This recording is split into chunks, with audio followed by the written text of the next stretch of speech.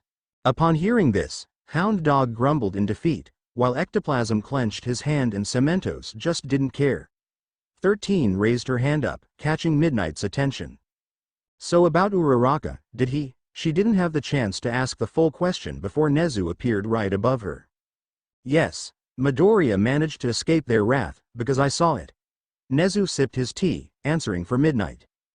13 sighed, while Midnight was giggling. I have to admit, that is quite impressive. Hound Dog complimented the green-haired child. He is just lucky. Ectoplasm simply stated. So who is he going to visit tonight? Aizawa asked, while sleeping in a new cat sleeping bag. I don't know, it's up to the girl's decision. Midnight shrugged her shoulders and tried to leave, but she quickly looked at him again. But wait, who bought you that sleeping bag? A devil. Aizawa answered before drifting off to sleep. Who? Midnight asked, but Aizawa had gone hibernating. Midnight huffed, 18 years knowing him, 18 years he sleeps like a goddamn polar bear. Back in high school, she teased him a lot, like, no one likes you. Or, see that girl over there, she doesn't like you. Good times. Hope some girl will change him. Oh no, not from a polar bear to a dormouse. Wait, All Might took a day off again? Vlad King asked out loud. Nezu just sipped his tea and left, much to everyone's confusion. The boy survived 2 dates, which means he still has 12 more to go. Although it is impressive that he did that with 0 experience, but that is pure luck. Both All Might and Boy will soon fail, which means I would have to deal with their stuff again. Recovery Girl mumbled angrily before leaving, because All Might and Midoriya are a disaster combo of UA. Can't wait to see him meeting the kendo. Vlad King laughed before following the nurse. Midnight just standing there and realized that her phone was continually ringing. She pulled out her phone to check it, and it was a message from her dear nephew. Dinosaur's better version Setsuna said that tonight the unlucky boy would come. So I need a little help here. Together we can impurify him. Which makes him to take responsibility. That also means he would be tricked into doing the thing with me. And boom. A lot of Gojiras will be born. Uncle Godzilla would love them. Just kidding, I don't like more annoying lizards with super strength in the house. But it could be a good prank. Midnight smirked. Her nephew had a great idea. She loves the concept of pure boy being corrupted. Midoriya was a goddamn godsend. She's sure that he doesn't what a woman's private part looks like, but eventually he will. But will her sister like the idea? Oh, she would love it. The sexiest woman, all right. What is the plan? Izuku yawned loudly, while stretching his hand. A night of tango was tired, but well, it was rewarded with a kiss. Damn, Yaoyorozu's lips were soft. He wanted to touch it. Aga. No bad Izuku. Why are you fantasizing about women? Did puberty make you have sinful thought? Earth to broccoli. Someone whispered right next to Izuku's ears. Izuku flinched and turned around to see no one at all. That was weird, Izuku thought. But Izuku didn't mind the whisper and went back to his thought again, thinking about which girl will drag him to another hell. Unknown to him, a mouth started approaching him again, its pointy teeth shaped into a wide Cheshire grin. But luck suddenly made Uno reverse card. Izuku turned around before the mouth could reach him again. He tried to catch it, but the little thing quickly ran back to the door. Hey, you almost caught me. A female voice taunted him. Not funny, Tokage-san. Izuku packed up his thing, readying to leave the gym. She giggled and waved her hand. Yeah, whatever, Broccoli-chan. Izuku sighed before leaving the gym, only to be blocked again by Tokage. Izuku mumbled a bit before asking, why are you? Remember, the girls and I made a schedule, so tonight you will go with me, and tomorrow will be Prez and then Ishido and then Kodai and then, oh, I forgot it, but remember that you will come with me tonight. She pointed at Izuku, who nodded. Izuku raised up one finger to ask, but only to be cut off by her again. The reason you have to continuously go on a date because we have to make it short. Okay. Izuku nodded. He tried to leave only to be double blocked by the dinosaur again. What? You even don't have my address and stuff, she deadpanned. Izuku wowed in realization.